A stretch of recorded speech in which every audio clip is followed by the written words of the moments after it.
Catus Maximus here. This time a review with the Amazon, sold on Amazon, the Vanpo. This is the 3/4 inch, 100 to 750 foot-pound torque wrench.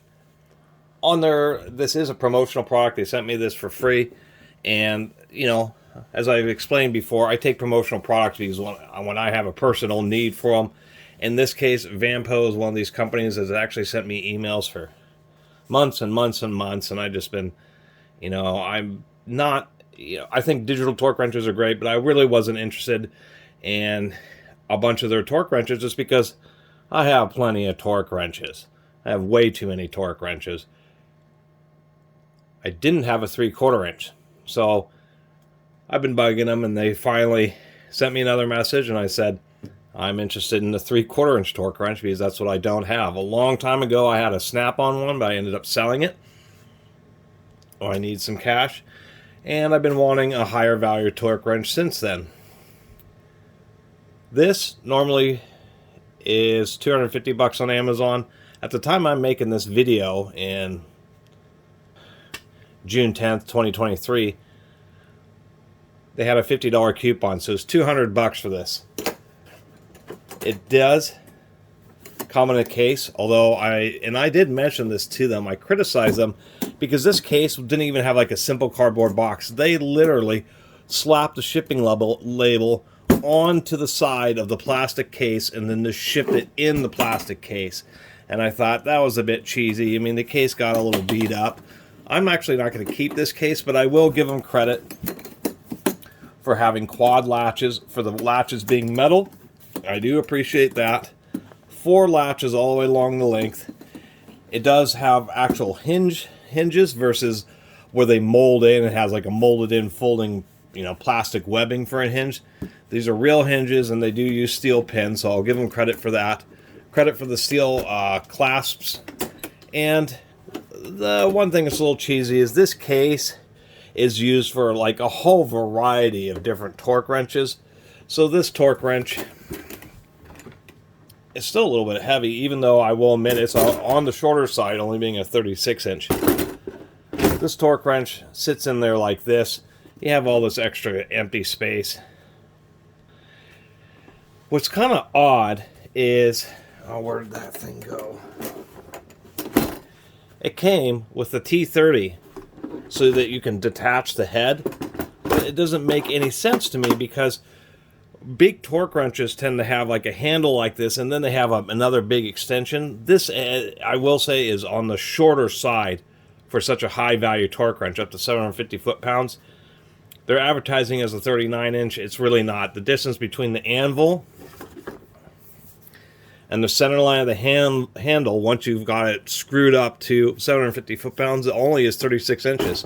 It's only 3 feet, which is, I mean, you're going to be standing on it. If you've ever torqued things like semi-truck lug nuts, which are like 450 foot-pounds or something like that, it takes a lot of force. And the big brands like Snap-on, Proto, etc., their big 3/4 inch torque wrenches tend to be 4 feet long. You can get specialized 5 foot long ones. So this being a 3-footer, it's going to take some work to use at the higher torque values. Anyway, let me get this off. And that's what they should have really done with this, since they already included the wrench, and the case has the capability of accepting both the detached handle and an extension on the head. They should have designed this to be a 4 or 5 footer instead of engineering it as a one-piece design, as a 36 inch. Just makes it more work when you're once again running at the higher torque values. And I'm not going to keep the case because it's really annoying to have such a bulky case where half of it just doesn't have anything in it. Sure, you have some extra space to put some extensions, but I'm just going to recycle the case because it is recyclable. So this is pretty recent. March 8th, they did calibrate it. In this case, they were advertising 3%, plus or minus 3%, in this particular one. And it was shipped from Amazon, so I don't believe this was like a hand-picked review unit. Showing 0.5%, showing that it was only 10 foot-pounds over at 750. That's pretty darn accurate. 4 foot-pounds over at 450, and 150 foot-pounds, it was only 1 foot-pound over. So, like I said, I don't believe that this is a hand-picked unit, but this particular unit is super accurate, surprisingly enough. Aside, from some of the criticisms, I have tested this. I have a hard time kind of demonstrating it because I just put a bolt in the vise, and it's a bit of an effort. But I did get it to click at 100, 150, 200 foot-pounds. The click's a little bit light at 100, but as you get more tension on it, the click does get louder. One thing when people complain about accuracy of click-type torque wrenches or micrometer adjustable torque wrenches is over-torquing. And really, many times, these torque wrenches actually are pretty accurate. It's really difficult to torque something and then to just get enough pressure where it clicks and then stops going, because the nature of these wrenches is it will click, but then you can still apply more force. And so, especially at higher values, you're putting a lot of force on the handle and it clicks, and you're not able to react in just an absolute millisecond. So it clicks, and you still put a little bit of extra torque on it. And I need to make a video about it. But if you're torquing and you go real slow in a real controlled fashion so that you can stop just as you feel it break, click types will be pretty accurate. So besides the criticisms of being too short, it is accurate. It does seem pretty well built, especially for the $200, $250 price range. It's really hard to get into large torque wrenches for any reasonable amount of money. So if you're not going to use them very often, or maybe you're going to use them in tough conditions, like, working on farm equipment, certain types of industrial or construction settings, then a lower priced unit might be a better value if you're going to end up beating it up. As far as its overall build quality, it looks nice. All machine aluminum handle, aluminum cap piece, although it'd be nice if that was rubberized. Nice knurling on the lock handle. The lock handle works real smoothly. Locks into place real solidly. Even though it's laser etched, it's pretty easy to see let me get this up here. Pretty easy to see the numbers on this. And among other things that are improving with Chinese products, the lasers, they're not using like blue, like arts and crafts lasers. Now the Chinese have figured out how to make cost-effective fiber optic lasers, or they're known as fiber lasers. And those things are stout. And this laser etching, even though I'm not a big fan of laser etching, this stuff is really deep. I mean, this laser etching cut all the way through the chrome-plated layer. So even if this gets dirty, I think this actually will remain readable, because it's kind of hard to see. But when you run your finger across it, I mean, you can hear that. I mean, that's several thousandths deep. That laser actually cut into the metal. So very solid. Of course, it does have metric measurements on the back, 135 Newton meters up to 1,016 Newton meters. And then we, of course, have the logo up there and its range. Interestingly enough, there is like a little gasket here. I'm not sure what that's about. And then we have the traditional O-ring, which is actually pretty tight on this one.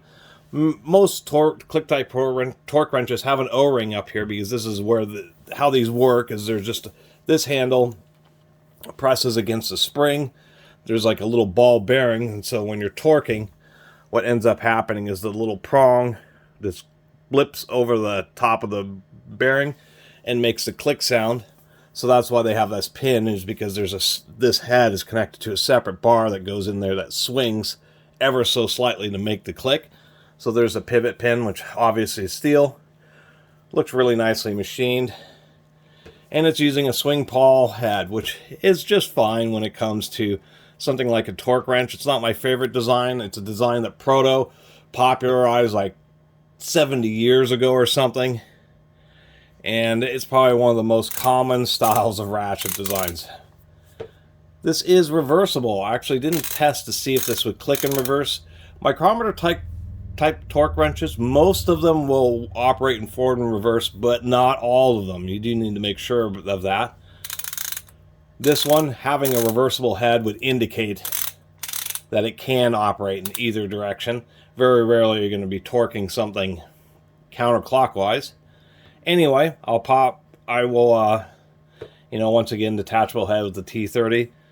Otherwise, for the price, it actually seems to be pretty well made. I'm going to open up this head just to show you and so I can give it some lube, because it seems pretty dry. It is a quick release design, which I think is fine at 750 foot-pounds. Plenty thick anvil to support the through hole. And working with a torque wrench, it's actually kind of nice to have the socket actually lock onto it. Unfortunately, the switch screw, they just keep retained by Loctite. Higher quality, there's some brands, what they do is they'll use a very custom fastener that has a shoulder, so you can torque this down tight, but it won't lock up the switch. In this style, where they don't have a shoulder, what ends up happening is if you over torque that little screw, then it will bind against the bottom plate and you can't operate the switch.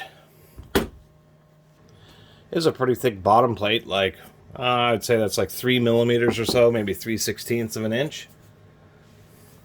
We do have right and left pawls, and they actually are labeled R and L. And it is a 72 tooth, which is nice, so you have a few more teeth. And you can see that they are at least triple tooth pawls. Many times really cheap versions of this style swing pawl ratchet, they'll just use a single tooth, so it's nice to see that they're triple tooth, so that's actually reasonable. For this type of ratchet mechanism, it definitely just seems like a totally reasonable design. And I'll give them credit where credit is due. If you look on the back side of the pawl, you can see how there's just a tiny little shelf. I wouldn't say shelf, but a little boss that protrudes. One of the issues with really poorly made spring pawl ratchets, there's actually a Viver socket set that I didn't make a video on because it was so poor. But what can end up happening is if my camera would stay focused, kind of hard. What can end up happening is on really poor versions of these style ratchets, if they don't have that boss or they don't have enough of an arc coming around where they machined it, then the spring can actually start crawling its way up and it can actually get eaten up by the gear or fall off the pawl. So it's nice that they include that little shelf, so this mechanism actually ought to be relatively reliable. They should have included a custom shoulder bolt, and that would have been fantastic. As you can see, it's bone dry in here. Pulled out the gear, so they actually are using a shim washer. So they machine it and then probably are just accepting a certain degree of tolerance and then just using a shim washer to tighten it up. It explains why the anvils seem to be reasonably tight. I mean, that's a valid choice. Shim washers are valid. So anyway, that does it for my review of this. It definitely seems to be, for the time I made this video and it being $200 with a coupon, it's definitely a reasonable option for a 3/4 inch high torque wrench. It's just you may need a friend, especially if you're in some awkward situation, trying to torque at the higher values, because this really should have been a 4-footer. I'm sure I'll get comments that 3 feet is fine, but when you're actually up at 500, 600, 700 foot-pounds of torque, a 3-foot wrench, it takes a lot of force on the handle.